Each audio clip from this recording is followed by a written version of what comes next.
Buenos días, amigos y amigas de la hora de Hurlingham. Hay cosas que no cambian, que es el hecho del señor Lucas Sens, licenciado Lucas Sens, el hecho de que estemos haciendo filosofía en construcción, eso no cambia. Sí cambia el número, pues son 69 entregas, estamos ahí, en la 4ª temporada. Sí cambió el ámbito en donde estamos. Buen día, ¿cómo andás, Lucas? ¿Cómo estás? Muy contento de estar rodeado de este hermoso estudio. La verdad que sí, y como siempre lo estoy diciendo en estos primeros días, le mandamos un saludo, un abrazo muy grande a Quique Mujica, quien es el que nos ha, como se dice en la calle, viste, te habilitó. Dice, ¿quién te habilitó con eso? La generosidad de Quique, mientras estamos acá, lo estamos disfrutando, pues un ámbito todo preparado y demás. Aparte, hay más espacio. Claro, para hacer. Mire, tenemos el mate arriba de la mesa. Sin problema, qué sé yo. Igual todo lo que tenemos de antes lo seguimos guardando y lo vamos a traer para acá porque garpa para cosas como más íntimas a veces, ¿viste? Lo que fuera. Pero hay espacio.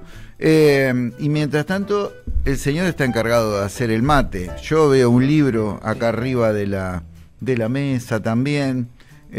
¿Vas a hablar sobre este libro? Exactamente. Se los muestro. Mientras yo a la gente. Después él irá explicando de qué se trata. También le mandamos un beso a Andrea Doglia. ¿Cómo andan, Andrea? ¿Bien? ¿Todo bien? Bien. Mandale un beso. ¿Cómo andan tus plantas?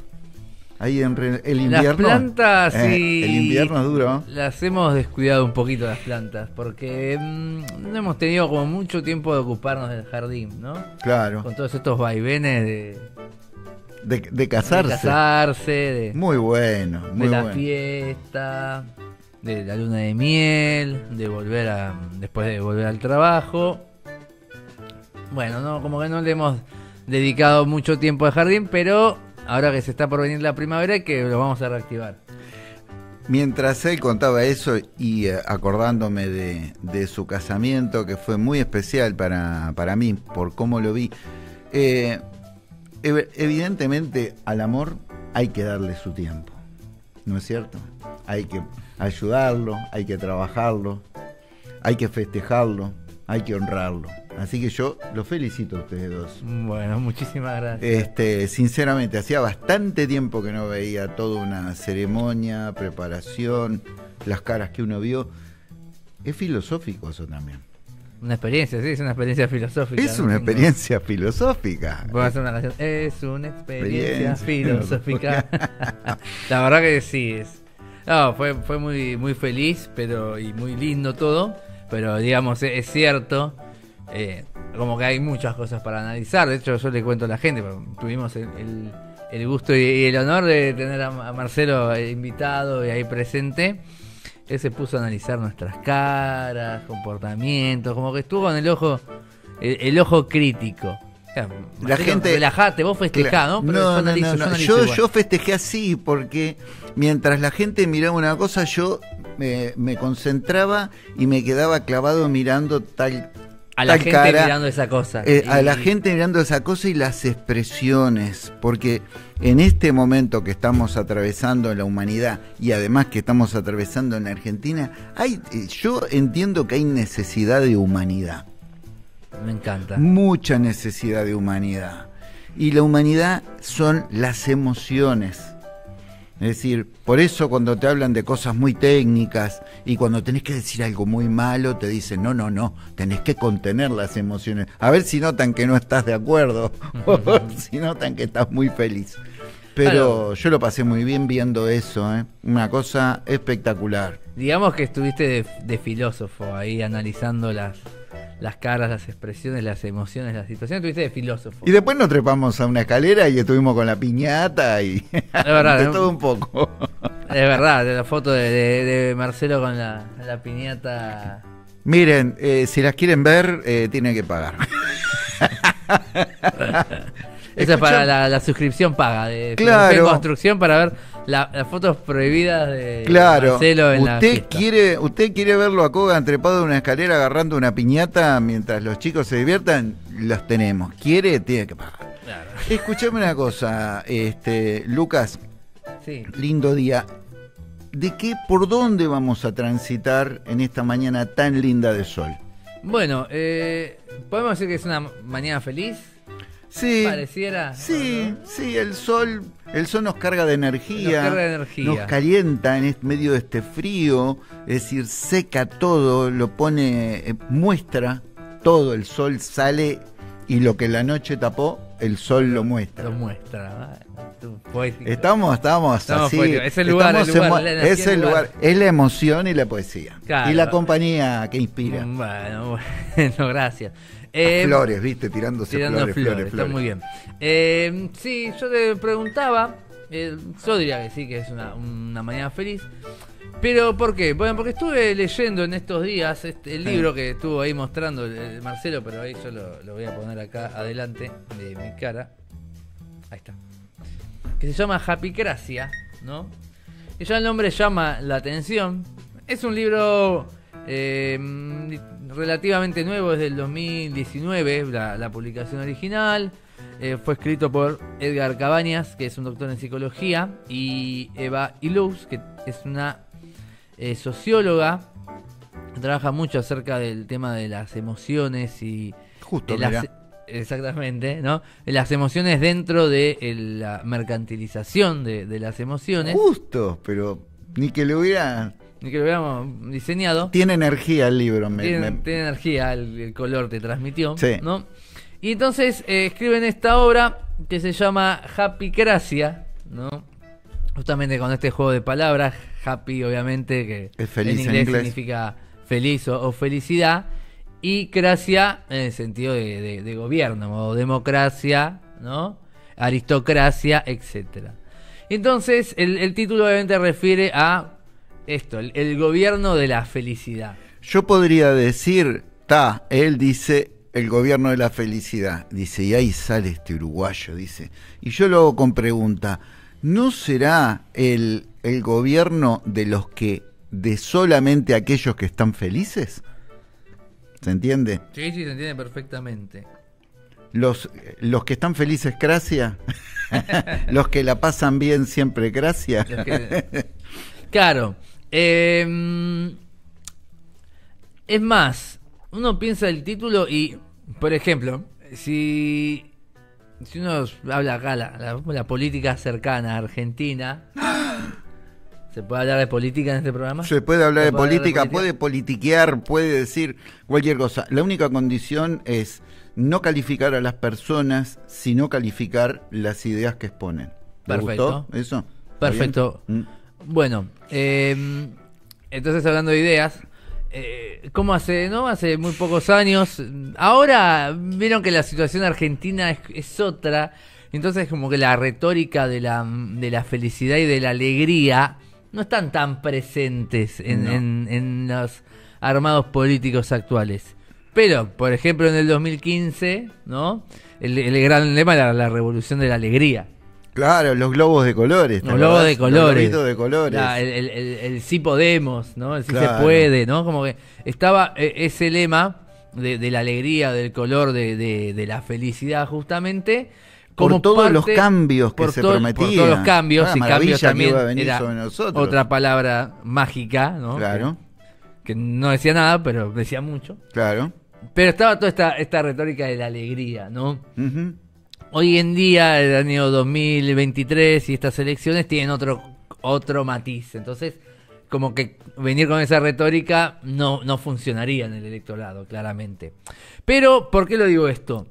Porque claramente, palabras como alegría, como felicidad, tienen un uso político, ¿no? Son palabras políticas, están cargadas de política. Claro que sí. Happycracia, acá en esta obra, refiere justamente al gobierno de la felicidad. Pero no al gobierno de los felices y no a un gobierno feliz. Lo lamento. Sino a cómo la idea de felicidad, una idea de felicidad que obviamente no es neutral, ¿no? Que no es tampoco universal, pero una idea de felicidad que está moldeada por diferentes organismos, instituciones, empresas y gobiernos, se termina imponiendo como una forma de control social. Es decir, básicamente, y lo dice en el subtítulo, digamos, del libro, cómo la ciencia y la industria de la felicidad controlan nuestras vidas, ¿no? Claro. Eso es lo que plantea. Básicamente, como a partir de una determinada forma de pensar la felicidad, de lo que debe ser la felicidad humana, se utiliza como un mecanismo de control y de sometimiento en sociedades. En este caso está hablando de sociedades occidentales, pero bueno, cómo se utiliza esa idea y se impone esa idea a la mayoría, justamente como, bueno, decía, forma de dominio social. Dominio que obviamente, y la clave en cualquier forma de dominio es que sea sutil, que no sea visible, y que todas las personas crean estar buscando, ¿no?, si se quiere, su propia felicidad, y en realidad están obedeciendo a un modelo de felicidad que obviamente no beneficia justamente a todas esas personas. Estaba pensando en lo que él dijo y me fui hacia atrás el Imperio Romano. Y una de las cosas que hizo Roma fue exportar a todos aquellos territorios que invadía y que subsumía el hecho de que todos quisieran vivir el estilo romano, ¿no? Como Estados Unidos ha hecho lo mismo, lo que le llaman el American Way of Life. Yo lo pongo acá internamente en nosotros como el porteño Way of Life. Entonces, la cuestión es que lo que se intenta generar en la gente es generarle una necesidad que no tiene, y se le intenta generar que tenga necesidad de ser feliz, no según lo que él quiere, sino lo que se le ha impuesto. Es una cosa bastante complicada y media macabra, pero es así. Es muy macabra. De hecho, el libro, obviamente, hace como una especie de sinopsis o reseña de algunas ideas, pero cuenta también con mucho apoyo de fuentes, de datos, de estudios, de investigaciones, ¿no?, que las plantea de una forma crítica, como básicamente en los años 90, en los principios del 2000 y hasta hoy en día, ¿no?, se fue creando esta industria de la felicidad. Claro. ¿Con qué paradoja, no? Nunca, digamos, tanto como hoy, quizás, o bueno, eso es lo que se plantea, nunca fue tan grande el mercado de la felicidad, ¿no? Esto de todo el tiempo productos que te venden la idea de felicidad, guías, consejos, libros, cursos, seminarios, ¿no?, gurúes, intelectuales, pensadores, supuestos sabios, ¿no?, que todo el tiempo se está vendiendo esta idea de tenemos la clave, tenemos la llave para que usted que está ahí mirando, sintiéndose triste, pueda ser feliz, ¿no? Nosotros tenemos la posta de la felicidad. Exactamente, es como la época, ¿no?, de la famosa autoayuda, ¿no?, la famosa autoayuda, que obviamente con la primera paradoja que tiene la autoayuda es que usted se tiene que ayudar a sí mismo, pero para ayudarse a sí mismo necesita de la guía de que le vende el libro, le vende el curso o le vende el seminario. Claro. Pero, digamos, en esa era de la autoayuda, ¿no?, analizan, ¿no?, que tiene y siempre todas este tipo de técnicas, podemos decirlo así, o de artes tienen un supuesto trasfondo científico, ¿no?, a partir de una corriente que llama la psicología positiva, y de cómo ciertas ideas que planteaba la psicología positiva fueron muy bien utilizadas, tanto por, obviamente, quienes se enriquecen con eso, como por las empresas y los gobiernos, para moldear básicamente determinados sujetos, ciudadanos, subjetividades, ¿no?, a los cuales se les ha impuesto esta ardua tarea de ser felices. Y ojo, que no estamos diciendo que las personas no tienen que ser felices, sino que, o que usted no tiene que buscar la felicidad, porque ya los griegos, mucho antes de todo este contexto, planteaban la felicidad como una finalidad de la vida humana.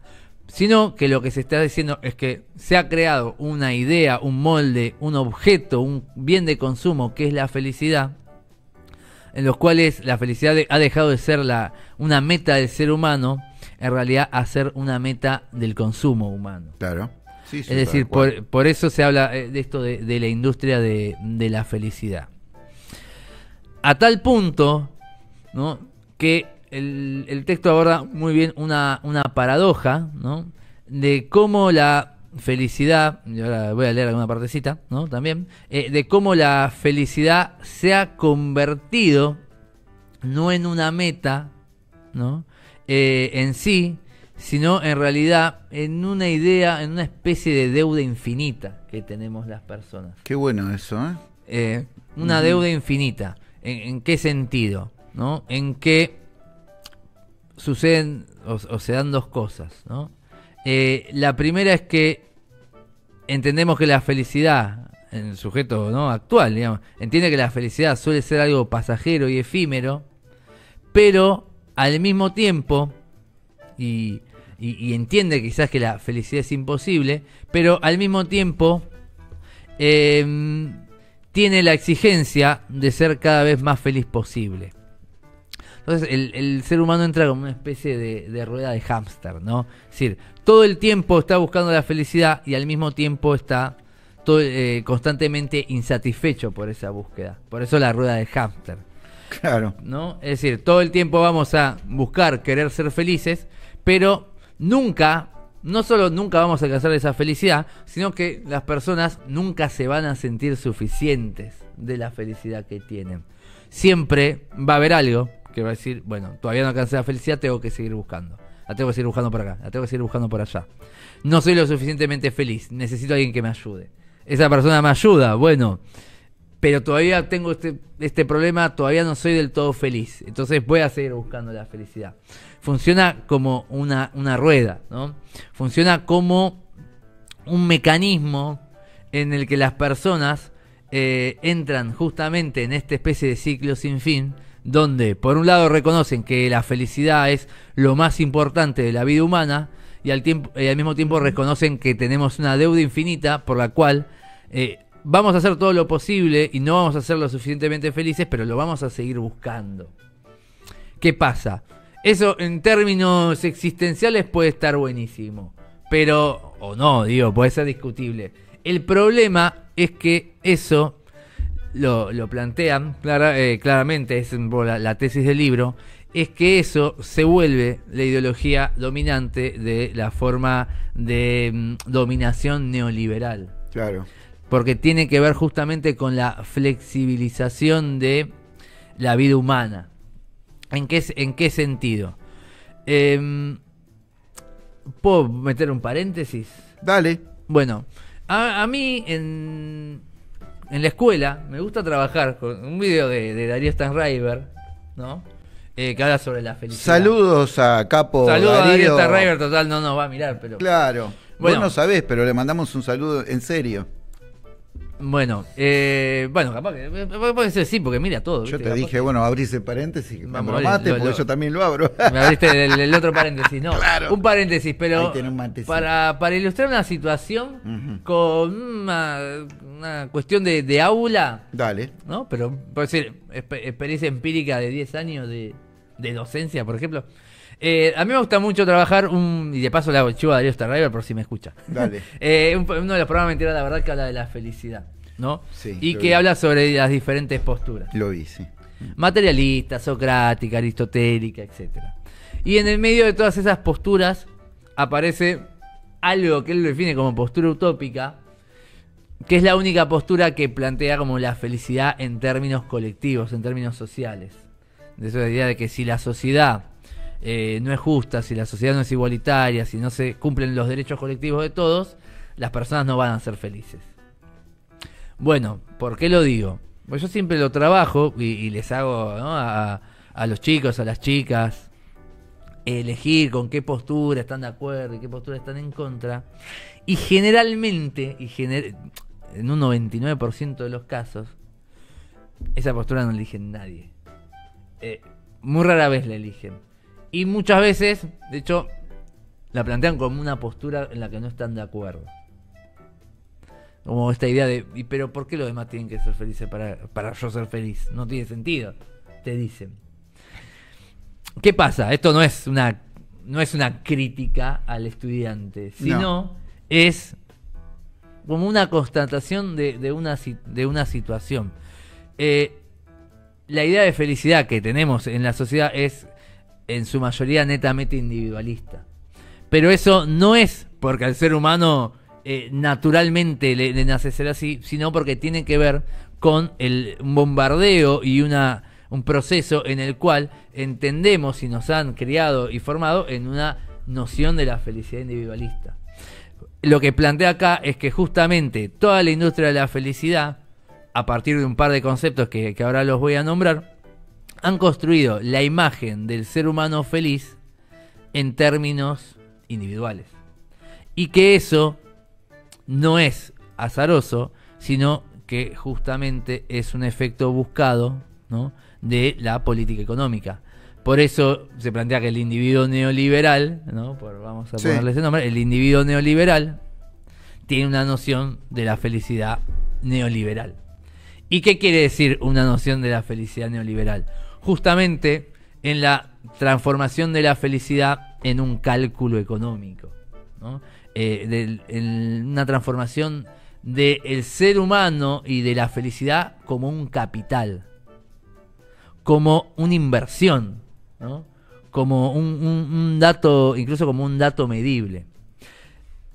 Muchos estudios de psicología positiva, nombro un montón de diferentes autores, que obviamente no es que los estuve estudiando, pero es el recorte que toma el texto, han buscado en los años 90, en los años 2000, diferentes maneras de plantear la felicidad del ser humano. Y en general coinciden con un par de conceptos y palabritas que van a ver que están como en la visión de lo que tienen las personas de alguien feliz. Y plantean la positividad, ¿no?, la positividad como el tomarte las cosas de la vida en forma positiva, ¿no?, la famosa resiliencia, ese término que también... ¿Qué es resiliencia? Si se puede resumir para la gente que está mirando. ¿Qué es la resiliencia? Es básicamente la capacidad de afrontar las adversidades de la vida, ¿no?, sí, y sacar provecho y salir fortalecido de las adversidades de la vida. Por ejemplo, tuviste un acontecimiento traumático, se murió un familiar, y digamos, una persona resiliente es aquel que pudo superar esa muerte y hasta pudo utilizarla para seguir progresando en la vida, ¿no? Hablando positivamente, no de un, sino que pudo manejar el duelo, pudo manejar el dolor, tomarlo como una enseñanza y continuar con su vida. Claro, digámoslo así, sí, digamos, la resiliencia es esa capacidad de superar las adversidades, los obstáculos. Como si fuera una capacidad de resistencia. Sí. También podría decirse, claro, de alguna forma. Sí, pero ¿por qué esta palabra resiliencia? Pues esa es la palabra... Se puso de moda, ¿no? Exactamente, ahí va por esas palabritas que circulan, que tienen que ver con el mercado de la felicidad, entonces se ponen de moda. Hasta el mercado lo usa así porque es resiliente, porque ¿y esto? Es resiliente, claro, ¿no? Y a nivel económico, ¿no? Una persona resiliente, bueno, se quedó sin laburo, pero se puso un emprendimiento y entonces salió adelante. Es una persona resiliente, ¿no? De pronto se cruzaron los cables, ¿viste? Claro. Pasamos de la resiliencia, pero es un término que viene de la psicología, que hoy en día se utiliza para todo, que ha invadido la sociedad. Y otra vez, no digo que esté mal, obviamente es una persona resiliente, pero estamos pensando en el uso que tienen y cómo se utilizan, ¿no?, para otros fines, para fines políticos. Claro, dice, ¿cómo se hizo resiliente? Dice, tiene en una catacumba, tiene a 40 personas inmigrantes trabajando. Dice, trabajando para él gratis, y les da de comer todos los días, fíjate. Claro. Dale. Entonces, positividad, resiliencia, autenticidad, sé tú mismo. Lema de toda la campaña publicitaria que te puedes encontrar, entre otras cosas, ¿no? Y campaña de marketing. De marketing, de youtuber, de lo que quieras, de influencer, de lo que sea. Sé tú mismo. También, autenticidad. autogestión. Aprender a gestionar tus emociones. No tengas sentimientos negativos, ¿no? Lo que pasa es que ahí está medio mezclado, ¿no? Porque yo digo, no son cosas que estén mal. Lo que pasa que lo que no funciona en la humanidad, luego, enseguida, en el mediano plazo, en el largo plazo, es no hacer cosas en forma colectiva. Obvio que cada individuo de ese colectivo, uno le desea que esté lo mejor posible, que tenga la capacidad de rehacerse a sí mismo, pero que tenga un punto donde diga, piense en un nosotros. Exactamente. ¿Entendés? Donde piense en un nosotros, no solamente, claro, uno quiere que tenga lo que él desee o lo que ella desee y demás, pero tiene que haber un punto donde mira alrededor y se da cuenta que sus logros están montados sobre un cimiento de un nosotros.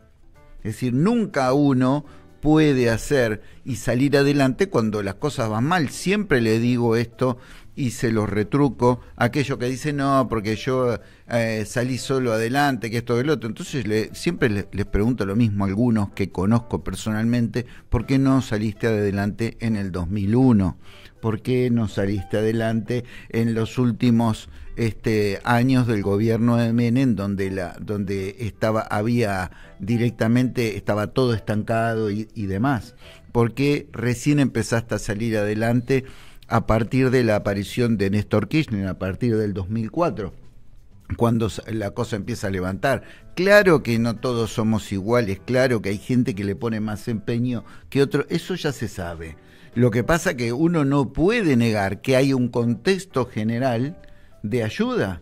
Es decir, cuando arrancamos el programa hablamos del principio del entusiasmo que es legítimo que la gente tuviera en aquel momento con los cambios que prometía Macri. Pero de ahí pasamos a la cancha de San Lorenzo. ¿Se acuerda lo que cantaba la hinchada de San Lorenzo? ¿No? Fueron los primeros que decían Mauricio Macri, lo que sigue. Uh-huh.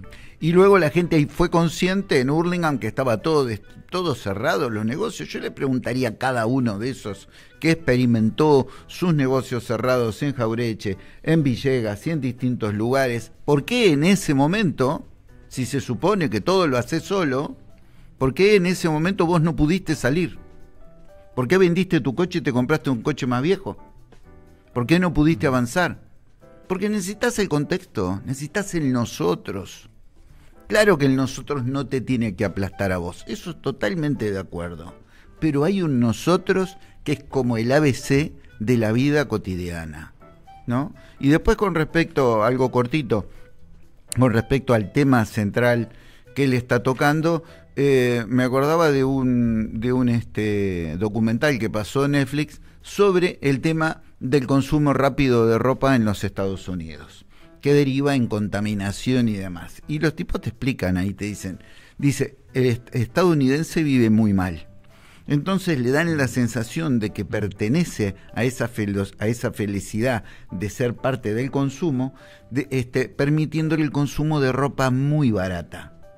Entonces la gente, los jóvenes sobre todo, compran y tiran ropa que vale, qué sé yo, $5. Lo que mostraban del otro lado era que de repente la fabricaban en la India y para que el americano y la americana o el europeo pudieran consumir esa ropa, había gente que estaba siendo esclavizada en otros lados, pero él también y ella también.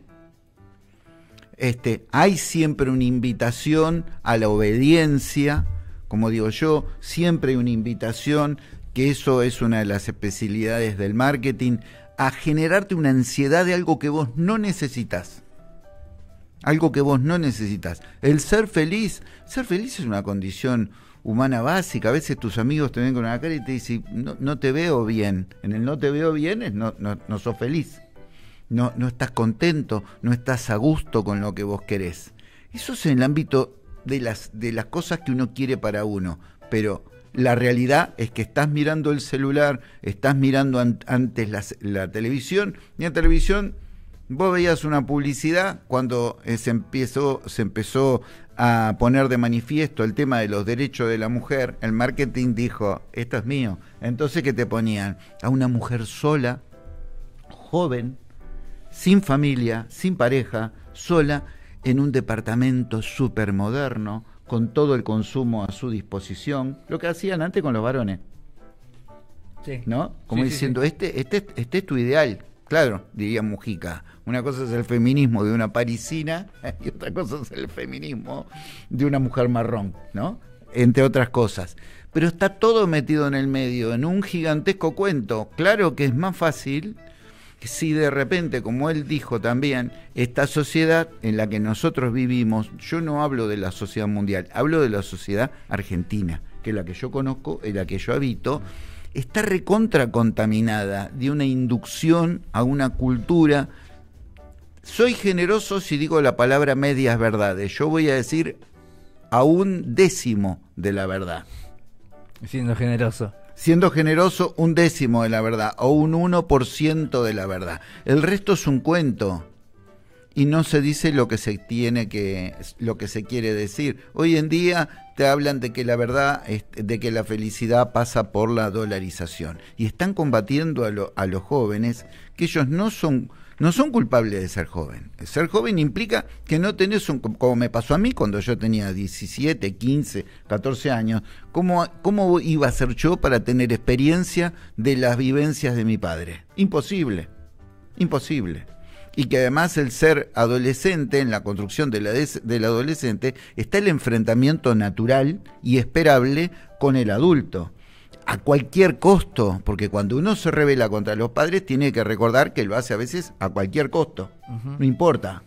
Entonces ahora tenemos un problemón porque tenemos muchos adolescentes que ellos, naturalmente, no tienen conocimiento de lo que pasó, ponerle en la dictadura, porque fue hace 40 años atrás. Entonces 40 años atrás, ¿es una eternidad para alguien que tiene 15 años?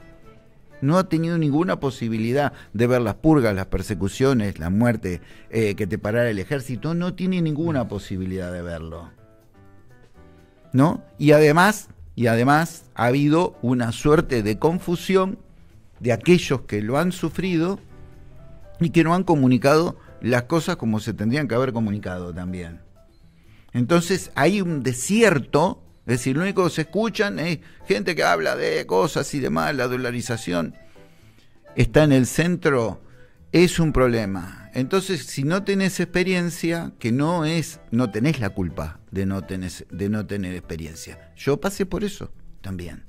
Y entonces, ¿qué hacía? Trataba de recurrir para escuchar a aquellas personas a las cuales yo le podía tener confianza. Que en un adolescente no son muchas. No son muchas.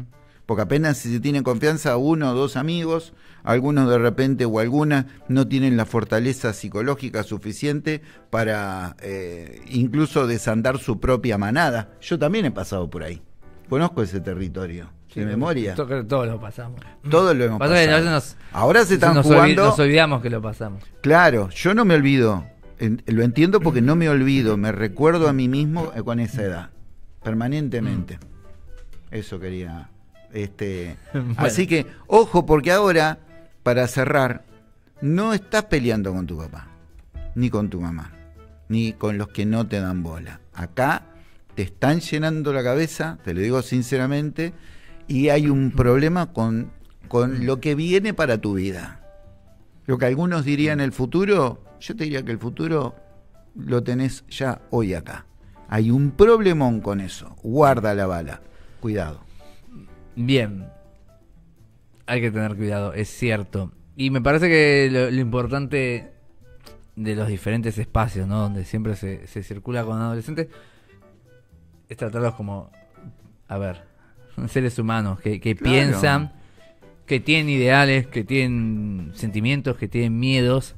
No creer que son una estadística, ¿no? Porque parece porque parece que cuando los jóvenes votan de acuerdo a tu número, son revolucionarios. Y cuando son geniales. Cuando votan en contra de tu número, son conservadores y son cualquier cosa. Y no, es mucho más complejo la cuestión de cómo se construye la visión del mundo para ellos, para el adulto también, lógicamente, pero pensando puntualmente en los adolescentes, ¿no? Entonces es necesario abrir esos debates, porque quizás obviamente hay algo que de la vivencia de ellos que nosotros como adultos, yo se lo digo a los chicos, no sabemos ver y no supimos ver, ¿no? Y no supimos tratar. Entonces también es en qué lugar nos paramos nosotros como sociedad, ¿no? Pero bueno, sin irnos tanto a eso, pero está conectado, sobre todo por toda esta cuestión del individualismo que reina, ¿no? Y que yo comentaba en esto, en esta actividad que trabajamos siempre, cómo esta visión de la felicidad colectiva queda totalmente como desprestigiada, ¿no? Como pensar que por qué el otro tiene que ser feliz, o ¿no? ¿Qué pasa ahí? Bueno, yendo justo un poquito ahí, como agarrando ahí un fragmento de la obra, acá toman una idea de Gilles Lipovetsky, que es un filósofo también, ¿no? Que habla de esta giro a la felicidad que tienen las sociedades, a partir sobre todo, dicen, del 2000, ¿no? Como una segunda revolución individualista. Te leo así, ¿no? Vivimos en un proceso cultural de progresiva individualización y de psicologización general que transformaría profundamente en el seno de las sociedades capitalistas avanzadas los mecanismos políticos y sociales, ¿no? Dicha revolución ha traducido, y esto en relación a lo que vos dijiste antes, los déficits estructurales, las contradicciones y las paradojas propias de las sociedades a cuestiones de carácter psicológico e individual.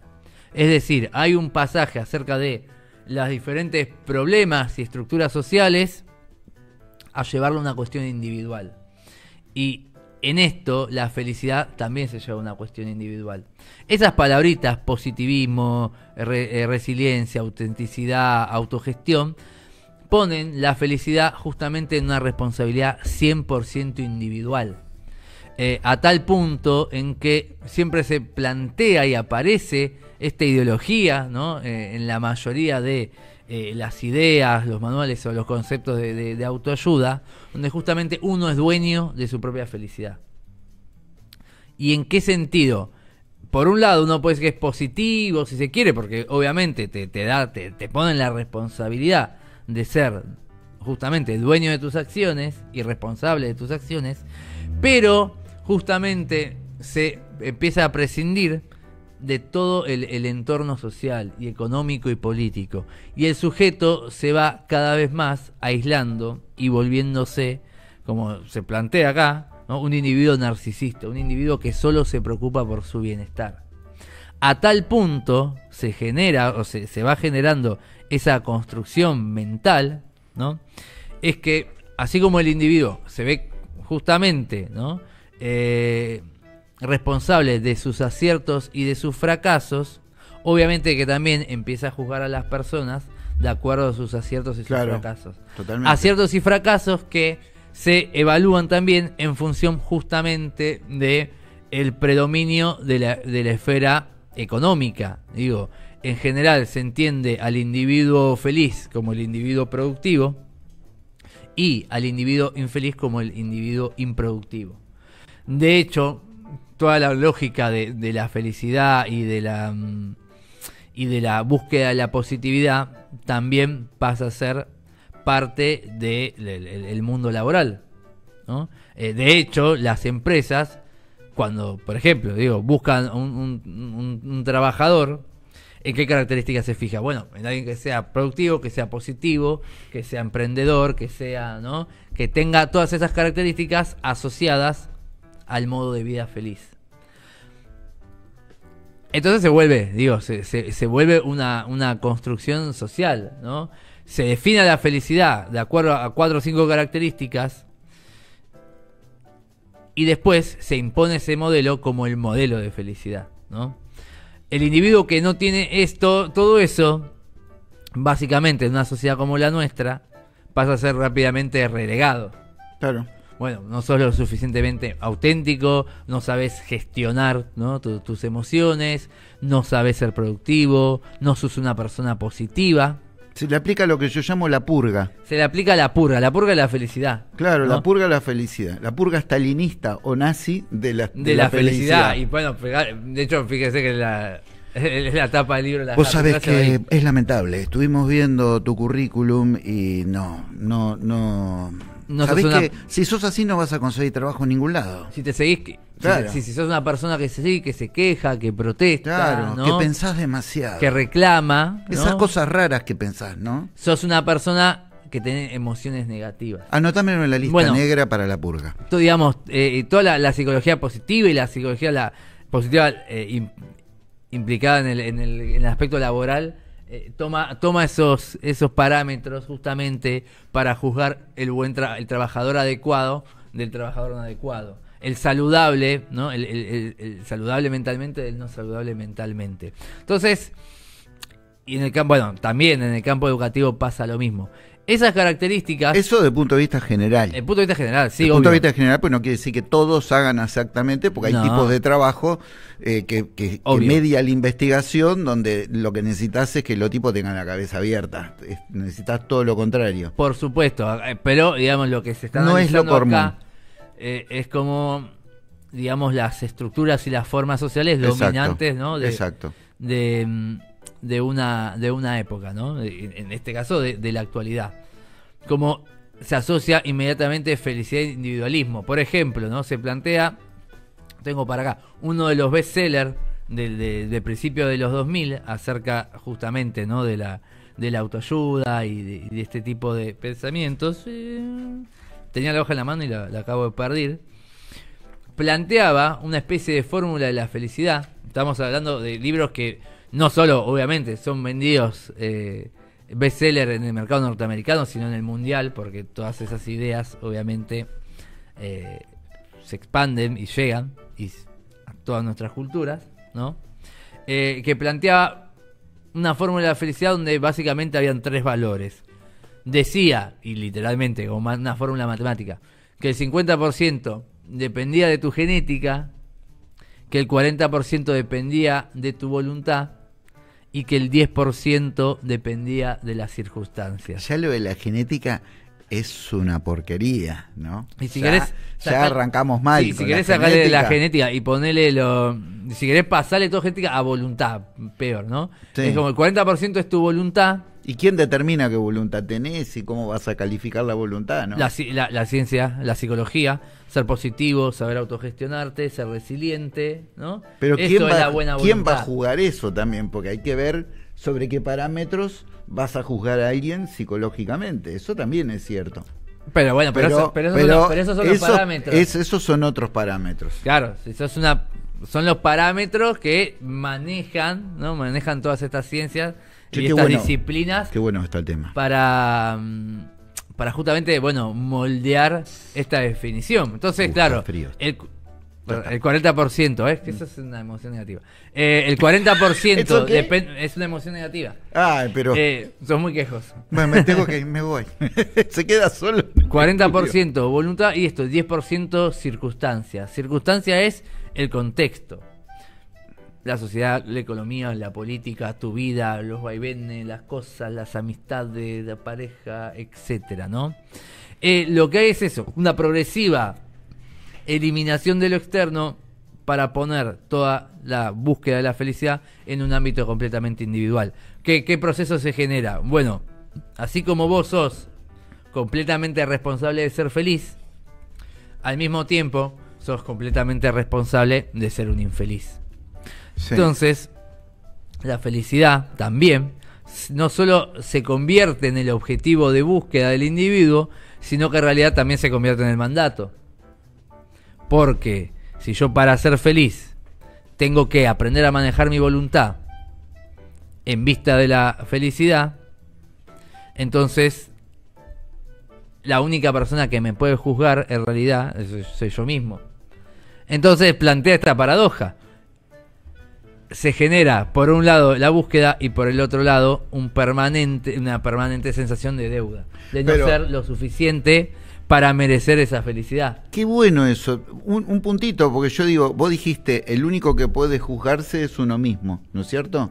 Ahora, si el mercado subsume a la persona y la persona en realidad empieza a vaciar sus propias ideas y sus propias ideas son como un espejo de lo que le están vendiendo, esa persona está en un serio problema, porque entonces va a estar en una infelicidad permanente porque le van a correr el horizonte permanentemente. Exactamente, y eso es ¿La nota? Eso es lo que se plantea. Miren, acá, a ver que lo encuentro. Che, qué bueno está este libro, este tema. Está muy bueno, el libro, la verdad que sí, además es sencillo de leer. Pues mostramos la tapa de vuelta al final. Dale, así lo recomendamos. No cobramos por el chivo. No. Editorial, podemos mencionar la que tire algo, qué sé yo. Para la parrilla. Algo para la parrilla.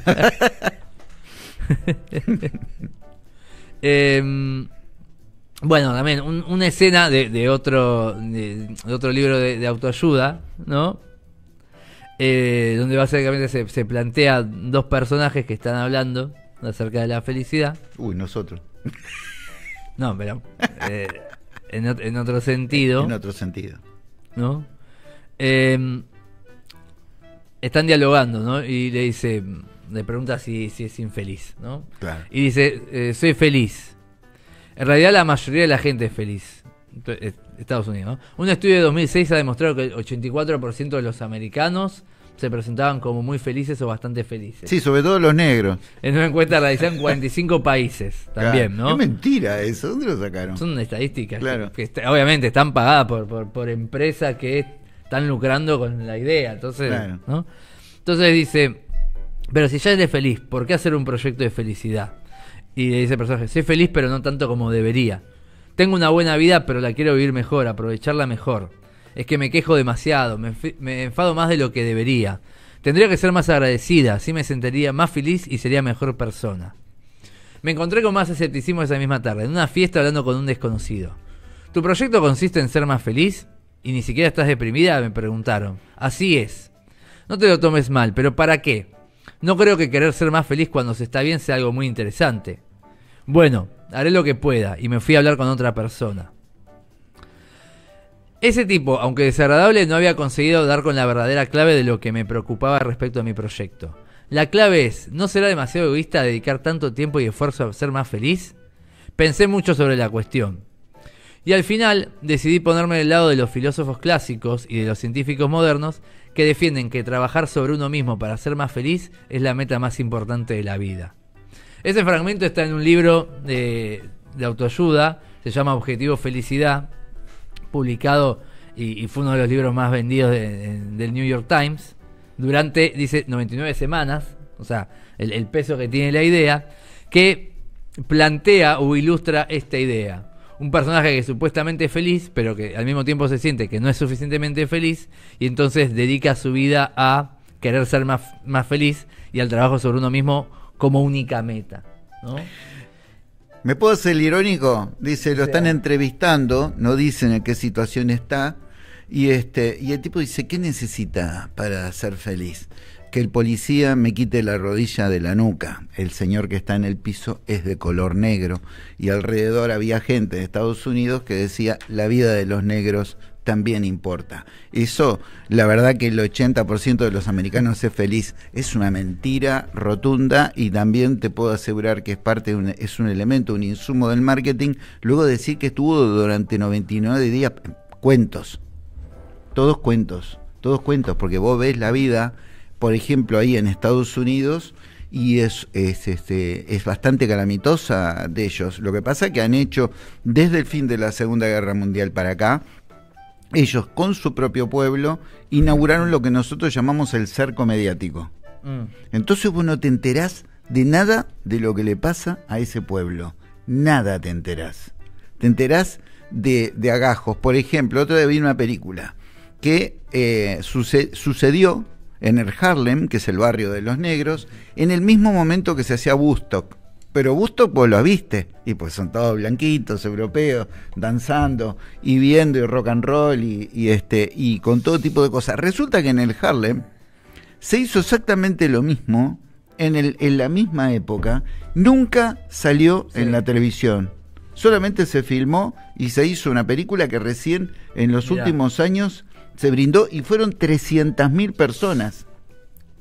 Todo Nueva York hasta las manos, cantando todas las expresiones de la música afro y de los intereses de los negros. Todos estaban ahí. Pero claro, estaban las Panteras Negras, estaban las referencias, sobre todo los líderes negros, los vivos y los asesinados.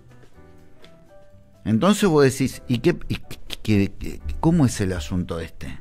Es decir, la preocupación mía es que este aparatito que yo quiero tanto, porque es una computadora de bolsillo, que tiene la capacidad de hacer llamadas telefónicas y mandar mensajes, genera que vos te estés informando de cosas que a veces vos no tenés la necesidad de estar informándote. Pero detrás de cada información hay un balde de cultura que se mete dentro tuyo con un solo objetivo de la subsumisión de la persona. Bien, justo hablando del aparatito mágico Yo ya no hablo más y vos vas a tener que cerrar y hacer todo vos. Por supuesto, bueno.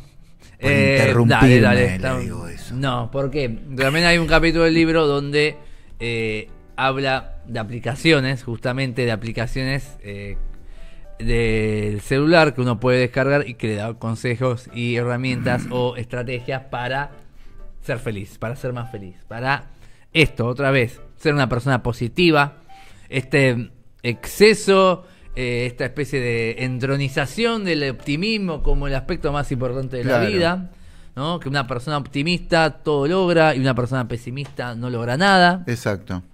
Que no dijimos una palabrita mágica, pero lo vamos a decir acá, en esta formación individualista donde toda la responsabilidad queda en el individuo y fuera de la sociedad, claramente está ligado a lo que es la meritocracia, que hemos hablado muchas veces, pero porque forma parte de la forma de dominación ideológica, ¿no? Dentro de nuestras sociedades.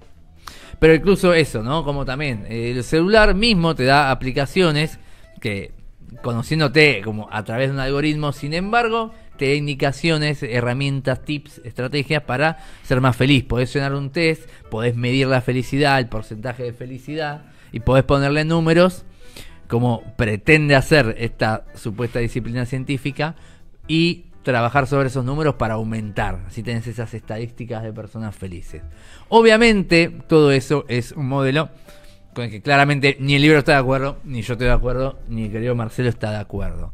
Pero sobre todo en este gran peligro, que que lo estuvimos señalando, y fíjate que yo antes de mencionarlo, a él también se dio cuenta por dónde viene la trampa, que es justamente el olvido de la esfera social, ¿no? Y una esfera social que además es necesaria para ser feliz, porque del otro lado, si no, estás creando personas ciegas, que en realidad no es que son felices, sino que simplemente son negadoras de la realidad. Claro, ser un negador de la realidad significa no ver justamente las paradojas y los problemas y las injusticias estructurales del sistema. Si para mí yo soy feliz porque busco la felicidad en mi interior y la encuentro en mi interior y no me importa lo que pase al resto, y así lo hace cada persona, claramente ese resto, ese afuera, esa circunstancia, ¿no? Cada vez queda más lejano a nosotros y por supuesto que cada vez queda en menos manos, ¿no? Por decirlo así. Queda en mayor beneficio de aquellos que controlan las circunstancias. Entonces claramente ahí es parte de la trampa. ¿Qué pasa? ¿No? Lo que se plantea acá también en la obra. Bueno, cuestiones como el pensamiento crítico, la conciencia crítica, requieren un rasgo de negatividad. Dicen, la indignación, no la indignación, mejor dicho, la ira ante la injusticia, por más de que te tilden la ira, la bronca, como un sentimiento negativo, es necesaria muchas veces justamente para que un pueblo, por ejemplo, se levante en contra de una situación de injusticia. Incluso la bronca que te da si, por ejemplo, te echan del laburo, es necesaria, por decirlo así, para poder ir y reclamar y pelearlo. En cambio, el exceso de positividad que se plantea en nombre, ¿no?, de esta psicología positiva y optimista para la vida feliz, lo único que hace justamente es no solo vender, ¿no? una promesa incumplida, ¿no? Que es esta como búsqueda imposible de la felicidad, sino que al mismo tiempo vuelve a las personas cada vez más narcisistas, cada vez más negadoras de la realidad, y a mayor narcisismo, en realidad, justamente, lo que muere es la búsqueda de la felicidad, porque la felicidad requiere de otros, de otras, y de conexiones, y de interrelaciones, sanas obviamente, pero interrelaciones con los otros seres humanos, ¿no? Porque tenemos que entender que no somos seres solos en el mundo, sino que vivimos en comunidades, y esas comunidades, el lugar donde nacemos, la cultura, la sociedad, la clase social, la familia, la escuela, el trabajo, el club de fútbol, digo, son lugares donde nos tenemos que nutrir para justamente cumplir con esas metas y alcanzar, si se quiere, esos deseos y poder ser un poco más felices, pero no del todo, porque no hace falta ser feliz del todo, en compañía con otros humanos. Lo otro en realidad es ser cada vez más individuos encapsulados, ¿no? En pequeñas cuevas, en pequeñas cavernas, en pequeños aparatos, y no, o mejor dicho, y perder de vista la humanidad misma, ¿no? Entonces me parece que el libro, yo se lo recomiendo si lo quieren leer. Mostralo de vuelta. Lo vamos a recomendar acá. Va en línea también de por ejemplo, cuando hemos traído al coreano amigo Chulham también. Eso, ¿cuándo lo vas a traer de vuelta al coreano? Lo vamos a traer de vuelta, pero digo, también cuando él analiza al individuo, a la sociedad neoliberal, también utiliza estos términos, y muchos otros autores, sobre todo en los últimos años, ¿no? Porque como que el gran auge, ¿no?, de todas estas técnicas empieza a aparecer en el 2000, y con el paso de los años siempre llegan, ¿no?, ahí los que quieren pudrir el rancho, los negativos, a criticar, ¿no?, a poner en cuestión, ¿no?, esas ilusiones que se le vende a la gente, ¿no? Así que bueno, el libro lo recomiendo, obviamente tiene un montón de información. Acá no le estamos haciendo la justicia que merece, porque es muchísimo más lo que podríamos decir, pero me pareció interesante para traer y compartir y pensar, y como dice Marcelo, plantar una semillita, ¿no? Plantar semillas. Yo creo que lo importante es ir a la base. La base es que vos te hagas preguntas y que dudes. Eso es, te digo, ¿por qué se enojan tanto las personas tan conservadoras con las universidades? Porque en las universidades habita, o debería serlo, el conocimiento científico. Y el conocimiento científico está basado en la duda. Vos tenés que dudar. ¿Entendés? Porque en la duda te empezás a hacer preguntas. No es una duda al cohete que yo... No. Te empezás a hacer preguntas. ¿Estará bien esto que yo estoy haciendo? ¿Esto me lleva hacia donde yo quiero ir? ¿Es el camino correcto? ¿Habrán otros caminos? Es decir, todo eso vos tenés que dudar. Cuando vos empecés a dudar por tu cuenta y en forma autónoma y autóctona, te vas a dar cuenta automáticamente del valor de la duda, porque te vas a dar cuenta de quienes te empiezan a mirar feo. Me gustó eso de autóctona. Autóctona, vos mismo. Claro, pero porque autónoma está muy bien, pero además el autóctona me hace pensar en la comunidad, en lo cultural, en lo compartido, ¿no? Sí, no hay forma, uno puede relatar, no hay forma de trasladar la experiencia de una sociedad a otra, lo podés contar y haces bien en hacerlo, pero lo importante es establecer la duda cuando tenés un problema en serio, cuando tenés que resolver un problema en serio. Y te recuerdo, por las dudas, porque viene tiempo de elecciones y de repente hubo mucha gente que no fue a votar, que uno juzga por error u omisión, ¿ok? La omisión es no ir, es igual a un error. Es decir, pues no participaste. La humanidad es gregaria, siempre hemos sido gregarios. Tenía un profesor mío en Uruguay de historia llamado Espósito, y él tenía una teoría sobre el comienzo de las clases sociales, y él decía que habían dos tribus, una tribu sedentaria. Entonces, por lo común, la tribu sedentaria, todos trabajaban la tierra para todos, por lo común iban teniendo una tendencia monoteísta también, y tenían una distribución de la autoridad más horizontal. Y por otro lado, estaban los que andaban de un lado para el otro, las tribus nómades. Las tribus nómades, por lo común, tenían una historia donde el poder, base del poder, era una mezcla del brujo y el poder militar. Entonces, en el choque entre una tribu sedentaria y una tribu nómade, ¿qué pasaba? Perdía la tribu sedentaria, eran cooptados, y entonces aquellos que trabajaban para sí iban a trabajar en el futuro para dos jefes, el brujo de la nueva tribu y el general de la nueva tribu. ¿Te gustó? Acá estos, podemos decirlo así, son los brujos. Sí, son los nómades. Ellos andan a la casa. Y vos tenés derecho, mirá que vida hay una sola, y vos tenés derecho a pensar, tenés derecho a enojarte, tenés derecho a protestar, tenés derecho a que no te guste la realidad. De todo eso está todo bien. Lo único que te pido es que dudes, es decir, si son ideas autóctonas y autónomas tuyas, o si son ideas de otros. Básicamente. ¿Tá? Pasen un lindo fin de semana. No sé cómo va a venir el clima, todavía no lo miré el día de hoy, pero ¿cómo te sentiste? Espera que subo mientras tanto. Con el clima bien, con el clima del estudio re bien, re tranquilo. Me gusta esto de poder. Viste que moverte está piola, ¿no? Es más elástico, ¿no? Más elástico, claro. Más cómodo a la altura también. Cómodo, es verdad. Sí. Espero que se haya notado la comodidad. Sí. Bueno, gente, nos vemos la semana que viene acá con Lucas en Filosofía en Construcción, y vamos a redondear la entrega número 70. Los 70. Los 70. ¿Qué década los 70? Nos vemos. Chao, muchas gracias. Chao.